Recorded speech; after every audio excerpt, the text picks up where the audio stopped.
Assalamualaikum. Maaf, ini dengan siapa ya? Zada Kak. Oh, alah, Kak Zada. Ya, Kak Zada, gimana kabarnya? Alhamdulillah baik. Gimana tadi proses belajarnya di kelas tadi gimana? Eh, Prosesnya tadi Lumayan? lumayan gitu. Ya, alhamdulillah. Apa sebelumnya Kak Zada pernah mengikuti proses konseling? Belum pernah Bu. Kalau begitu, saya akan menjelaskan ya apa itu proses konseling. Jadi, proses konseling itu bantuan profesional dari seorang konselor kepada konseli. Dan di dalam proses konselingnya tersebut tuh ada asas-asasnya, yaitu asas-asas kerahasiaan, kesukarelaan, dan masih banyak lagi ya. Yang dimaksud dengan asas-asas kerahasiaan tuh berarti ya apapun yang Kak Zada sampaikan itu akan aman, akan dirahasiakan oleh saya dan hanya saya dan Kak Zada yang mengetahuinya. Kalau asas kesukarelaan berarti Kak Zada kesini tuh dengan sukarela dengan sendiri tanpa ada dorongan paksaan dari pihak manapun. Oh, itu. begitu ya Bu. Baik, saya paham. Iya. Pertemuan ini tuh dibatasi dengan waktu ya Kak Zada. Iya, Kita kasih waktu maksimal 10 menit. 10 menit. Ya kalau jadi misal waktunya sudah selesai dan ternyata konselingnya Kak Zada belum selesai, bisa dilanjut ke pertemuan yang selanjutnya. Bisa Oke. dimengerti? Baik Ibu. Karena waktu ini sangat singkat, jadi kita maksimalkan ya. Iya. Oke. Baik, sekarang kan kita sudah menyepakati waktunya. Sekarang coba Kak Zada ceritakan apa yang masalah Kak Zada alami. Saya sedih sih Bu. Belakangan ini saya sering dimarahi oleh guru-guru. Sering dimarahi. Kenapa? Mungkin karena saya tidak mengerjakan tugas Bu. Coba kamu ceritakan hal-hal yang buat Kak Zada nggak mau mengerjakan tugas, nggak bisa mengerjakan tugas. Saya merasa bosan dengan belajar Bu. Mulai dari jam 1 pagi harus belajar di sekolah, dan setelah pulang dari sekolah saya masih harus ikut les. Belum lagi saat pulang ke rumah harus mengerjakan PR. Oh, jadi Kak Zada merasa bosan dengan aktivitas kegiatan yang itu-itu terus. Iya Bu, kalau saya bosan, saya lebih memilih tidur daripada mengerjakan tugas. Saya tidur tidak ingin terlalu lelah sih Bu. Saya ngerasa tidak terlalu lelah. Saya takut nantinya akan jatuh sakit jika terlalu memaksakan diri. Kalau Kak Zada tidur lebih awal, apakah Kak Zada menggantinya dengan bangun lebih pagi untuk mengerjakan tugas tersebut? Tidak sih Bu. Tidak, saya tetap bangun seperti biasanya Bu.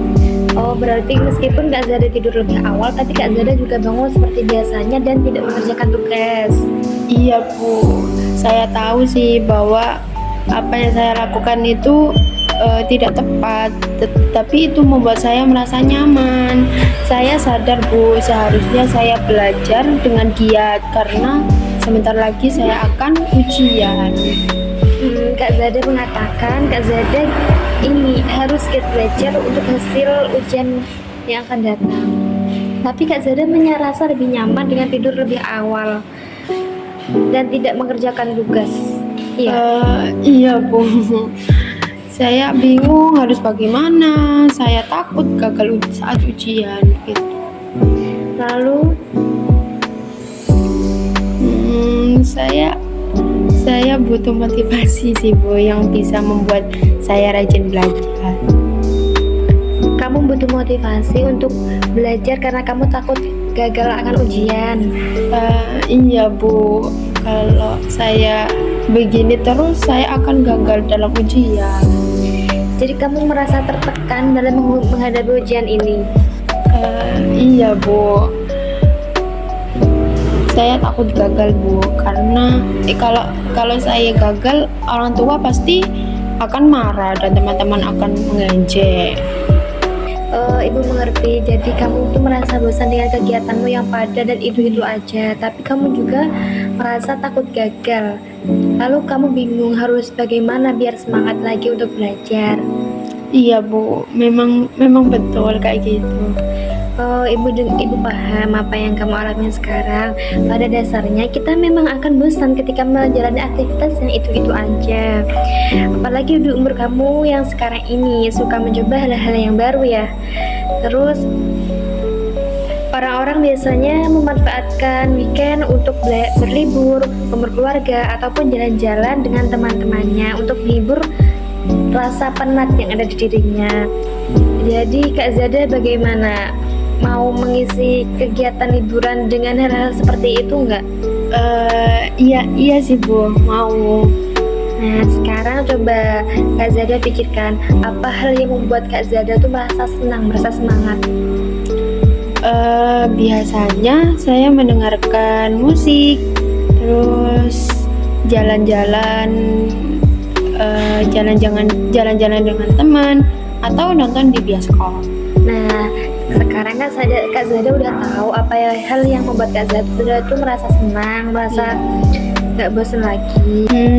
Jadi apa rencana Kak Zada untuk menghilangkan kebosanan yang dalam belajar? Saya akan selalu mengatur ulang sih Bu jadwal pelajaran dengan baik, merencanakan jalan-jalan bersama teman-teman. Saya saat weekend minimal 2 kali sebulan, dan sesekali mendengarkan musik buat saat mulai bosan belajar. Bagus, jadi sekarang Kak Zada udah menemukan solusi ya. Dan ibu pikir itu sangat tepat. Dan apa kamu mau melakukannya dengan sungguh-sungguh? Tentu Bu, tentu. Saya ingin meraih prestasi seperti dulu lagi.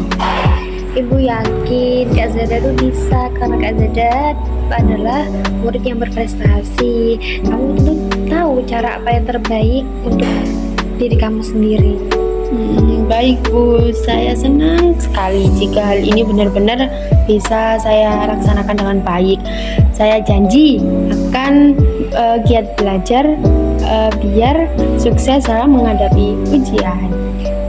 Saya rasa ini sudah cukup ya. Iya Bu. Berhubung waktunya juga udah mau habis, sebelumnya mari kita simpulkan dari hasil pembicaraan kita tadi. Di awal Kak Zada mengatakan bahwa prestasi Kak Zada menurun. Semua itu diakibatkan karena Kak Zada merasa jenuh, merasa bosan dengan kegiatan Kak Zada yang itu-itu aja. Lalu Kak Zada kan kehilangan semangat. Kemudian dalam mengatasi masalah tersebut, Kak Zada berencana untuk mengatur waktu belajar, meluangkan waktu jalan-jalan dengan teman-teman saat weekend, dan sesekali mendengarkan musik ketika mulai merasa bosan belajar. Bagaimana?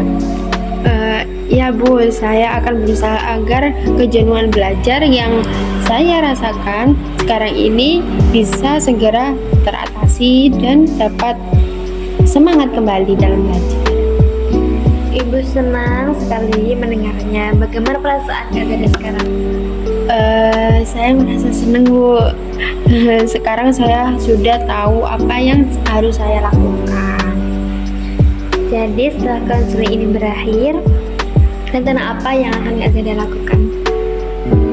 Saya akan memulai mengatur ulang jadwal pelajaran, meluangkan waktu jalan-jalan saat weekend, dan sesekali mendengarkan musik saat mulai bosan belajar. Bagus, semoga Kak Zada bisa sungguh-sungguh menjalankan apa yang sudah Kak Zada rencanakan. Nah kalau begitu sesi konseling ini dapat kita akhiri ya. Jadi misal nanti ada sesuatu yang dipermasalahkan lagi, Kak Zada ada problem lagi, Kak Zada bisa kesini lagi. Baik Bu, terima kasih ya atas apa yang telah disampaikan Ibu tadi. Saya merasa senang sekali dan lega. Sekarang saya sudah tahu apa yang harus saya lakukan. Kalau begitu saya permisi ya Bu.